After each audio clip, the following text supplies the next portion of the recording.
Emilio, llegó el momento de la historia de Emilio. ¿Cómo estás? Muy bien, Fer, ¿y tú? Bien, contenta de escucharte. A ver, cuéntanos, por favor, sobre tu historia. Fíjate que esto es algo que sucede recientemente y que habría que destacar.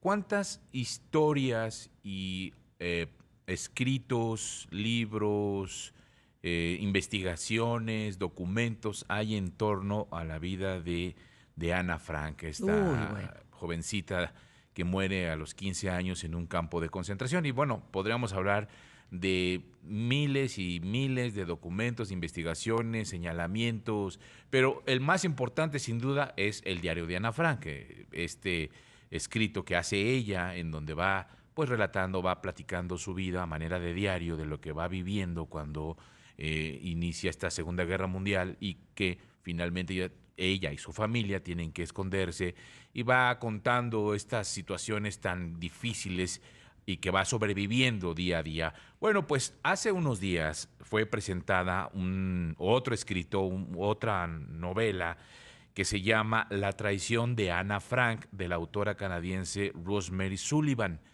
¿Por qué es importante o por qué trasciende en este momento? Bueno, porque esta obra ahora ha generado y ha abierto una polémica que, a mi parecer, yo te preguntaría, Fer, a lo mejor tendría o no tendría sentido. El tema es quién traicionó a Ana Frank. Y después de casi 80 años, ¿eso realmente importa? ¿Quién traicionó a Ana Frank para que pudieran encontrar el escondite en donde ella y su familia estaban?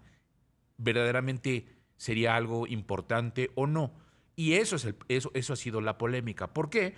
Porque resulta que en esta investigación que supuestamente revela quién fue la persona que traiciona a Ana Frank y que permitió a los nazis encontrar este escondite, esta investigación fue realizada por Pieter Van Tuyst, un exagente del FBI, y que duró esta investigación 6 años, pero que sostiene que Ana fue traicionada por un prominente notario de la comunidad judía en la ciudad de Ámsterdam, allá en Holanda.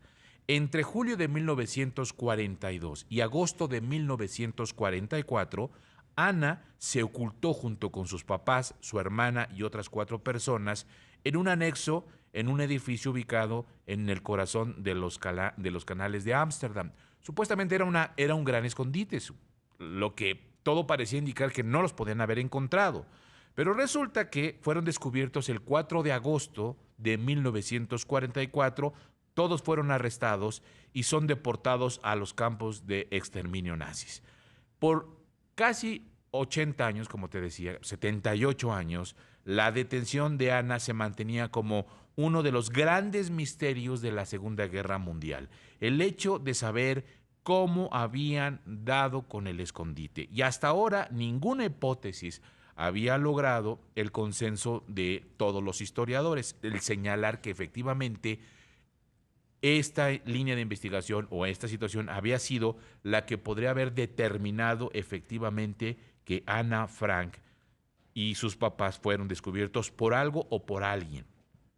Este nombre del notario que supuestamente delató a Ana Frank apareció porque además hay que sumarle esto, dentro de toda esta polémica que se ha generado en torno a muchas de las investigaciones, en especial esta, insisto, se justifica o se sostiene en esta nota anónima remitida al papá de Ana, a Otto, poco después de la guerra, y aún incluso se desconoce el nombre de quién fue la persona que redacta esta nota anónima que llega a las manos del papá de Ana Frank.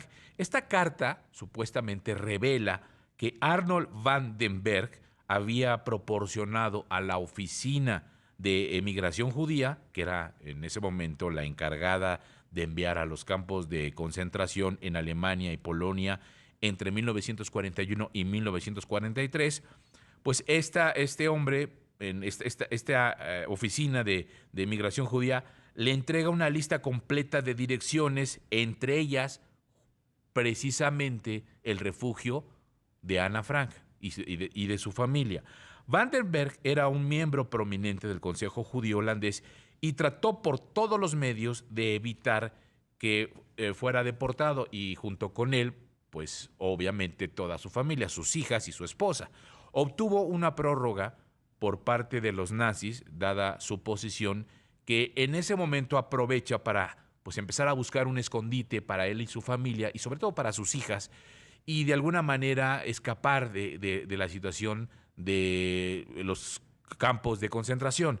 Sin embargo, este permiso o esta prórroga que tenía, esta moratoria para su deportación, expira, además de que había tenido una confrontación con un miembro del Movimiento Nacional Socialista Holandés, que en ese momento pues era un partido afín a los nazis y el único permitido entonces por las fuerzas invasoras. Entonces, al tener este roce con uno de estos miembros, pues prácticamente queda en la mira de los propios nazis y dada su posición, dada su jerarquía, dado su cargo, dado su reconocimiento como tal, como una persona prominente dentro del círculo judío, entonces es cuando tuvo que proporcionarle a los nazis estas direcciones de los escondites de ciudadanos judíos, pero fue a cambio, se dice, a cambio de salvar la vida de su familia, porque ya en ese momento la amenaza era que si no entregaba estas direcciones, entonces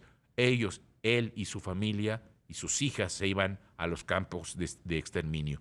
Aunque aquí es donde entra la polémica, aquí es donde entra todo este giro que hace precisamente levantar al círculo holandés, a la prensa holandesa, a decir, a ver, espérense tantito. Aunque señalan que esta investigación tiene una certeza del 85%, la nueva teoría sobre la suerte de Ana genera estas reacciones críticas en círculos académicos holandeses porque, sobre todo, estas pruebas que se están presentando, dicen, son solamente circunstanciales. De los Frank solo sobrevive Otto, el papá. Ana y su hermana mueren en un campo de concentración de Bergen-Belsen. Ana en febrero de 1945, cuando tenía solamente 15 años. Por su parte, a pesar de su colaboración, Vandenberg fue arrestado en 1943 por los nazis y muere en 1950. Hay un detalle importante que hace, obviamente, que señalen a este hombre, a Vandenberg, como responsable, porque en 1940, en su calidad de notario, fue el encargado de esta polémica venta de la colección de arte del importante coleccionista Jacques Gudisticker, por lo cual pues se posiciona como un hombre que conocía a la perfección el movimiento de los nazis. Alois Miedel, un amigo de Hermann Göring, el comandante en jefe de las fuerzas aéreas alemanas durante la Segunda Guerra Mundial, los pone en contacto y Göring supervisa el saqueo de los catálogos de obras de Gudisticker, que huyó de los nazis en 1940, dejando atrás más de 1,200 cuadros, muchos de maestros antiguos. El haber intervenido en esta negociación, y recordémoslo y digámoslo de esta forma, pues prácticamente era la fuerza, no era una cuestión que se pudiera tomar como decisión o que lo pudiera platicar, pues entonces conlleva precisamente a que su nombre apareciera ya como este delator. A pesar de todo lo que hizo, a pesar de toda esta colaboración, como les digo, Vandenberg es arrestado por los nazis en 1943 por el ejército y se lo llevan a un campo de concentración, en donde también dicen nunca pisó un campo de concentración, simplemente fue como parte del procedimiento.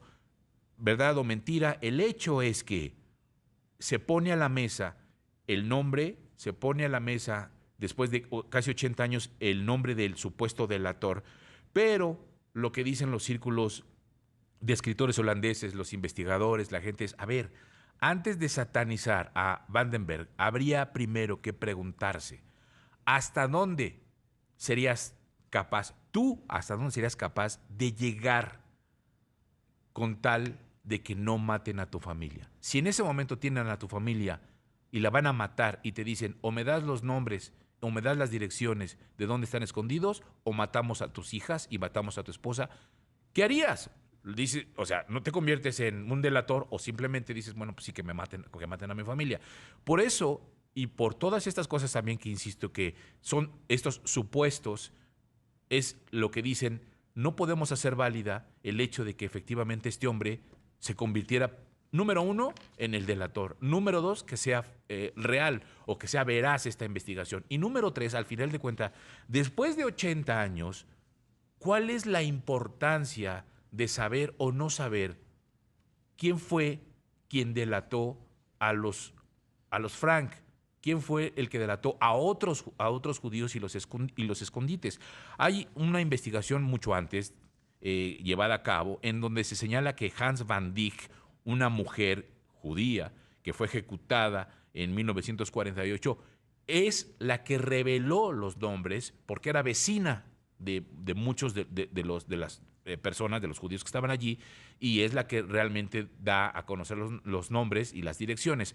Hay otra hipótesis que también señala que la guardia nazi estaba simplemente buscando gente que se estaba intercambiando los cupones de comida y que se habían robado, y que en el momento en que llegan al patio donde están los Frank, ahí los encuentran y que nadie los delata. Pero volvemos al mismo punto. Aquí la polémica ha sido, primero, ¿por qué satanizar a alguien? Segundo, ¿por qué tener en consideración que existió un delator? Y tercero, después de 80 años, ¿qué cambia la historia de esta barbarie? Al final de cuentas, es lo que menos importa. Pues en las últimas décadas estamos hablando de más de 20 sujetos que se señalan como posibles traidores. Así es. Entonces, ¿de qué te sirve esa información? Algunos historiadores dicen, bueno, algún vecino tuvo que haberlos visto durante los 2 años que estuvieron encerrados. Así es. ¿Cambia la historia? Exacto. ¿Qué cambia? No hay, al final no es un final feliz. El hecho más bien es que tenemos que tener conciencia histórica de lo que pasó, que no repetir ese momento nunca más en la humanidad, pero realmente por eso es como lo que dicen estos escritores en Holanda, es ocioso tratar de meter algo y sobre todo confrontar en una comunidad judía en el que es que fue alguien de adentro el que lo delató. ¿Y eso qué pasa? ¿En qué cambia?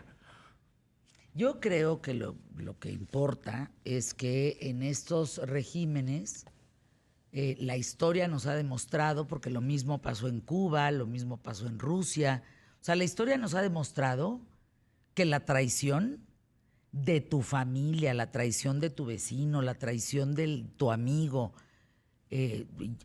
conlleva consecuencias muy graves para la historia de la humanidad. Totalmente de acuerdo. Para salvarse a sí mismos, para salvar su pellejo, ¿no? El de su familia. Así es, así es. Ay, bueno. Pero bueno, pues son estas historias fuertes que de repente sí nos dejan y nos tienen que dejar pensando, ¿no?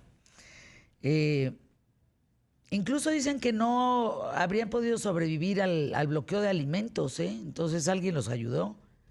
Se habrían quedado sin comida, hubieran muerto pronto. Así es. Ahí está.